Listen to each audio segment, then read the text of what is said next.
Hey everybody, it was Eric Gilman here. So this guy, James Crawford, is an author. He's a straight up globalist, anti-national sovereignty guy. Um, Going into this interview on Christiana Amanpour, keep in mind this is on PBS, your taxpayer-funded show for the U.S. Also by wealthy endowments, by wealthy globalist billionaires who stand to profit from it.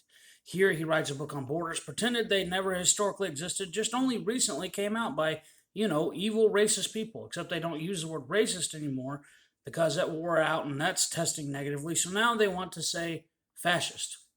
If countries, this guy says, is not willing to accept everybody from, but specifically only wealthy Western countries, are not willing to accept all non Western peoples from all the non Western countries en masse and completely get rid of their borders, well, that just straight up makes it evil. Here is how this guy tries to justify it. Pressure on these borders. We've had things like the Brexit vote in the UK. We had a British Prime Minister returning from Brussels celebrating the end of freedom of movement. British Prime Minister celebrating the end of a freedom. There's So losing control of your country, of the UK, to Europe that was exploiting them because of their stronger pound, and potentially millions of people constantly crossing the channel for free stuff. He later tries to claim, oh, it's climate change. And that literally has nothing to do with it. And they're coming again for free stuff and displacing the native and local populations. He claims that was the end of a freedom, the freedom to move about. What, you still can't drive underneath the Channel de France when UK has national sovereignty? all of these issues around borders, and I wanted to try and understand where they came from and what they were. And I think one of the conclusions that I've come to is that there is no one definition of border. They're entirely contingent, and every border, in a sense, is a story. What is a border? Borders can be many different things. They don't even matter because they don't exist. They're made up. This guy's in Scotland. He says in this interview that borders were just recently made up by these nationalists who are now becoming fascists. So he changes the definition of what we've always had: nations, people, border. Even though he's in Scotland, where the Roman soldiers literally built Hadrian's Wall along the border to separate the Roman lands from the Picts and Britons, his ancestors, in order to maintain peace because they couldn't conquer any further. His own ancestors tried to keep the foreign power from invading in, and they built the border to create the peace. And yet he wants to pretend it's just some recent invention, and he ties it in this interview to what he claims to be oppression. If one nation is wealthier than the other, oh, it must be due to oppression, and it's due to their border that must be taken away. And even an individual border can change over time. The line may stay the same, but what the line is can change quite fundamentally. And I think that's something we really need to be conscious of moving into the future. So he's literally saying that, we are causing the people to change. We globalists want the people to change. So even though the lines have stayed the same, that means the country itself needs to change. So your country can't be its country anymore because we displaced and mass moved a ton of people around the globe like pieces on a chessboard. Because that's kind of what you're doing here. A game of globalist dominance chess. Again, remember the billionaire endowments and American taxpayer funded dollars that go into this public programming. The one thing he never ever mentions here: different people groups, languages, cultures that separate people. He talked about the Mexican and American border, claiming, oh, it's like the evil American wealthy government, took it from Mexico. Well, actually, it was Texas. It was local Texicans of American, colonial descent and Hispanic Tejanos that fought against a much wealthier and more powerful Mexico, who paid in blood for that land and for that border. And it was set and it was decided by war. And afterward, a border again kept the peace, which is now being violated by the millions illegally. He talks about migrants in here, but he never once mentions the fact they're coming illegally. They're not asylum. They're not refugees. They don't qualify. They're economic migrants. Again, 50% of them on welfare for the free stuff. And then look how he talks about it later. Relationship between borders and inequality in your book. We have looked at this as well. And borders and inequality. Oh, so people on one side having not made their nation as wealthy as the other, means the wealthier nation needs to take all of the people in the less wealthy nation. Despite the fact that we all have wide availability to 21st century technology, this is not the industrial era. This is not the industrial age where you have to go somewhere in order to get somewhere that's being industrially developed. And then again, later, he talks about climate change. China and India, the eastern countries, are making 80% of the world's climate change, 80% of the world's pollution. So why is it not them that has to open their borders and take everybody? But no, only the Western nations, only the more ethnically Western peoples have to completely change and displace their populations and take in the entire world, including some of the made up garbage that you're going to see here. Now, what he says here is that, oh, this isn't about politics for him, this is humanitarian, as if, the two are separate things. But then, right here in the quote, he says, on one side of the border may be the promise of wealth, on the other, the certainty of poverty. What you read or who you love may be free for you. On the other, to choose, or it may be punishable by prison, even death. So, in other words, if another country across the border in a different land is punishing their citizens, then we, the freer countries, have to take them. As if that is any excuse to displace the people within your own country. It's taking the sins and abuses of another country and placing the fault for it on us if we don't take those people. We see it very prominently in the United States with the sort of Trump administration. If you pour national identity into a line, which is what we have done, as I said, that creation of this modern system of bordering led to the creation of nation states, so effectively led to nationalism. And there are so many instances where nationalism, identity is exerted by the drawing of these lines and the establishment of these lines. And there's also so much nostalgia now, so much looking backwards, particularly for Western countries who feel that their grasp on power may be slipping. Grasp on power may be slipping. So he said we just recently poured this national identity. So there's no differences in languages and culture and the history.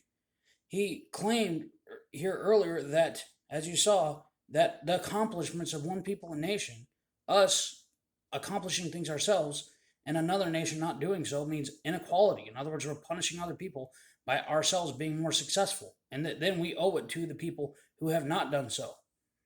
And he says, we just recently poured this made up imagined national identity. No, not hundreds of years of different history, different peoples. He's claiming that all that is just made up as an excuse to oppress other people, as if the border itself does not exist, was not fought for, was not earned in blood. Describe the walking caravan that approached the US-Mexico border in 2018 as an invasion of migrants. And yet he does not mention that the caravan of people is coming illegally. Very often, if they get a court date to, they're supposed to be expelled, and if they get a court date to appear to see if they have a legit refugee status, which they don't, they're economic migrants, vast majority of the time, they just don't even show up. And then there's no follow-up and no punishment. Of course, he does not mention that here. He does not mention a different people and different cultures and different nations with their own governments and their own laws have a right to be respected and sovereignty. In fact, look what he has to say.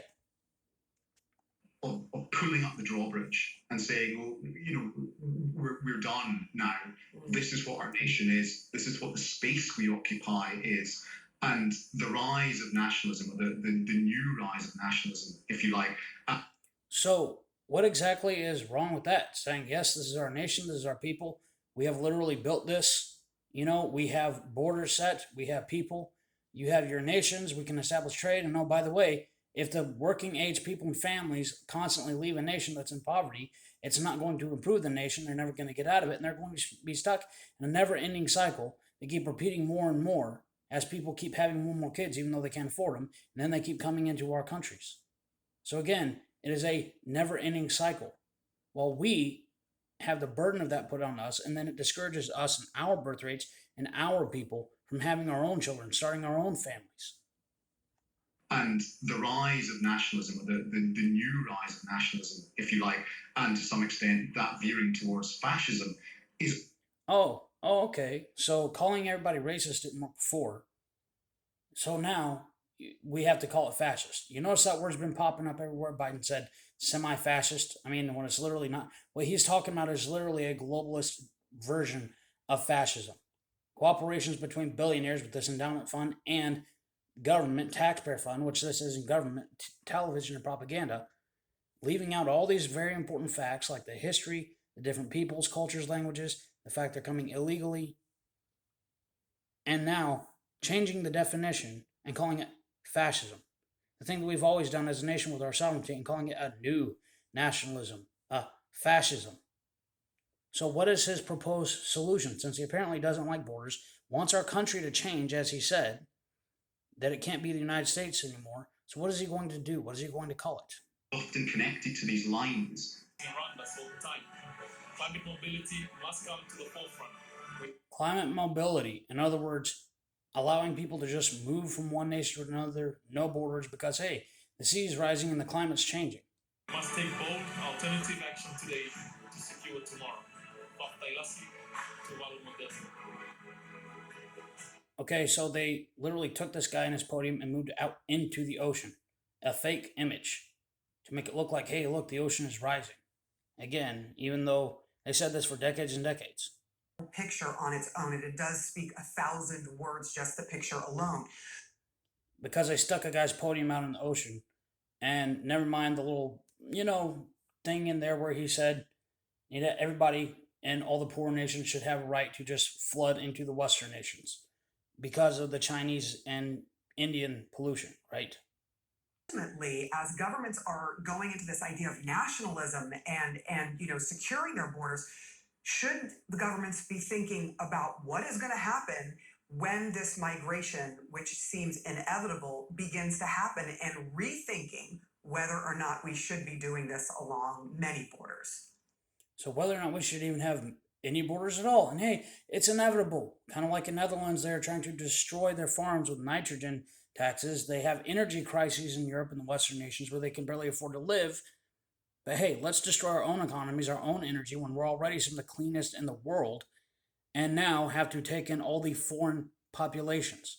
Again, they're not hiding it anymore. They're openly saying that Western nations, only the Western nations, only the more ethnically European places and peoples who have been successful have to take in the whole rest of the world. Never mind the fact that we're only a tiny percentage of the population.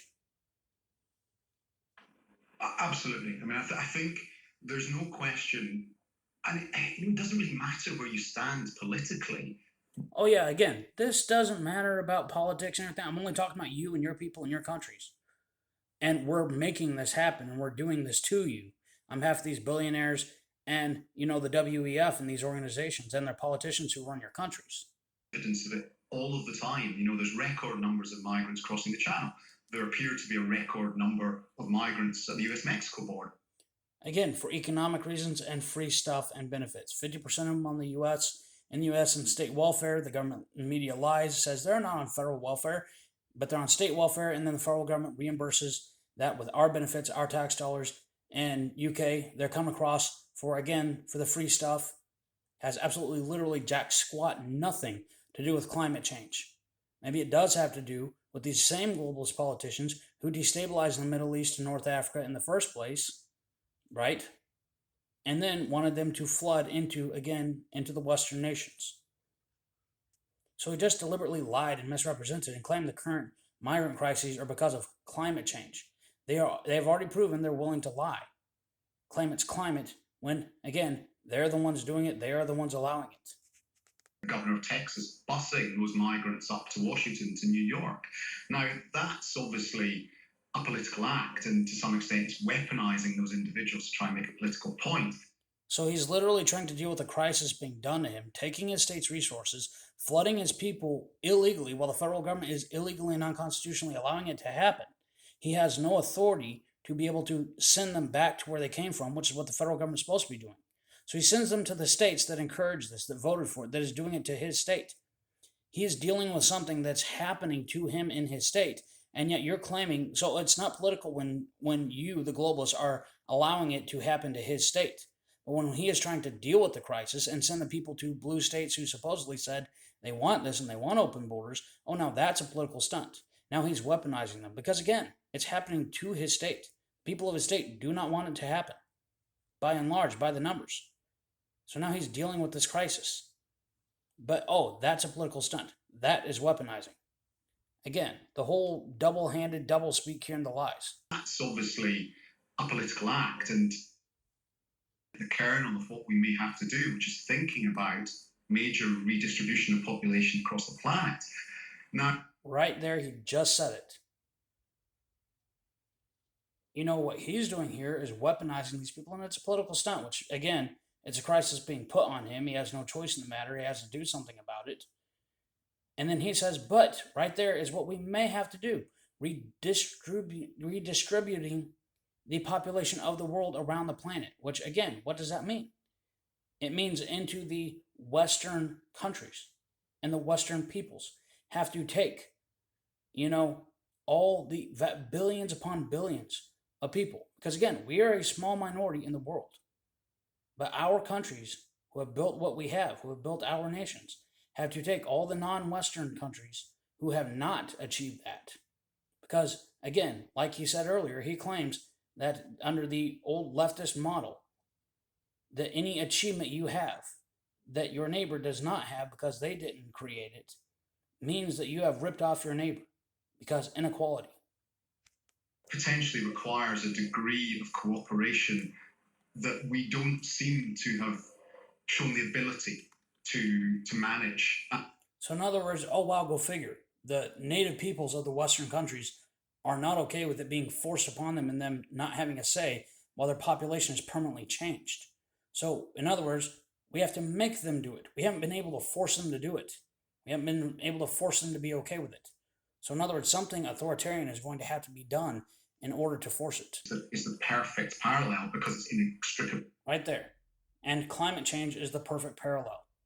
So we're going to use climate change even when it's not happening, even though we just lied and said the current migrant crisis is because of climate change. It's not.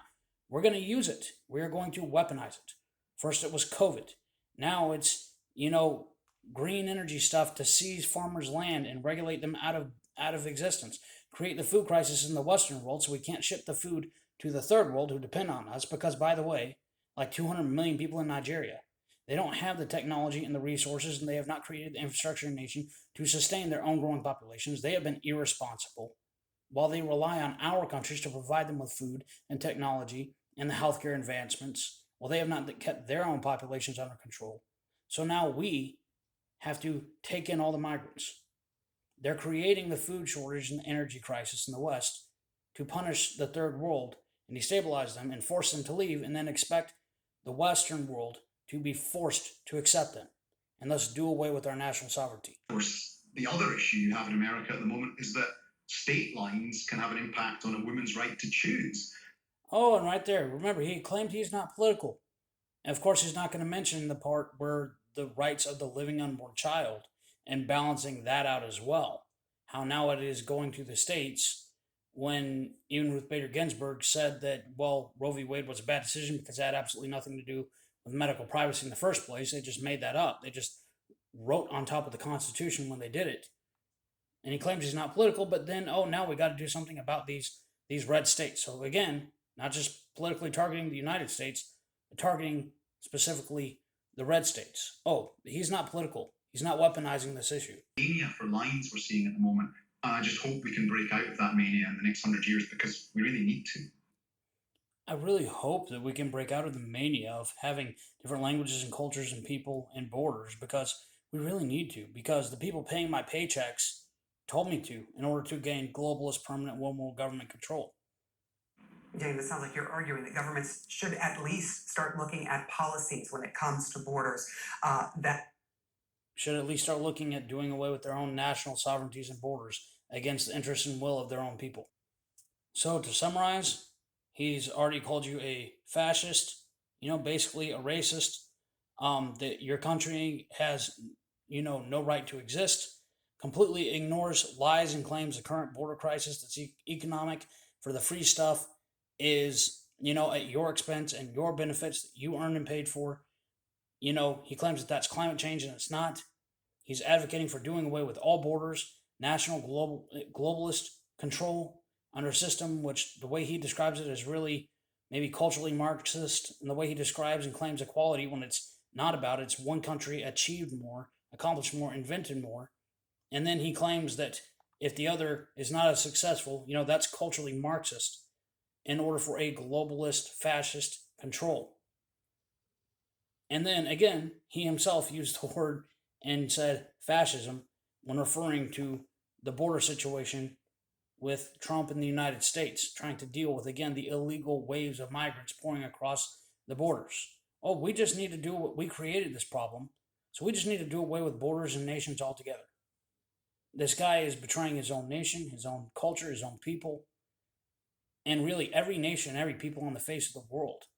But again, he never even mentioned differences in language and culture and people. The three major factors that make up every group of people claim that these borders are, just put there to oppress different people on the other side.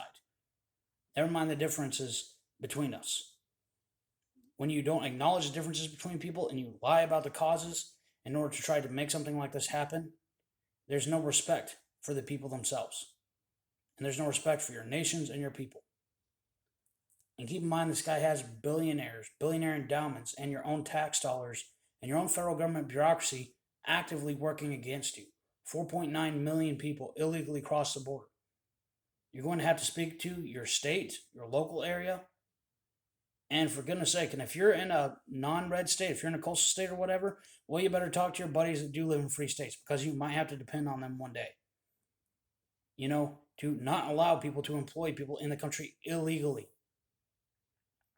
to keep it out of your state, because it will drain your state's resources, your state's welfare that you pay into, you worked hard and earned for your entire life, and replace your population. Because while they're, having kids for free, while they're living out the state and the government, and you're struggling in the nation that, again, you were born into, the system that you are automatically a part of and struggling to maintain and live in. There's no arguing this anymore. They're openly stating this is what they want to do to destroy our borders, to destroy our nations. Like I said before, it's not left and right or ideas anymore. It is straight up your nation and your people versus globalism, oppressive globalism. You will own nothing and you will be happy by their own word. This is Ozark Gilman. Y'all have a good one.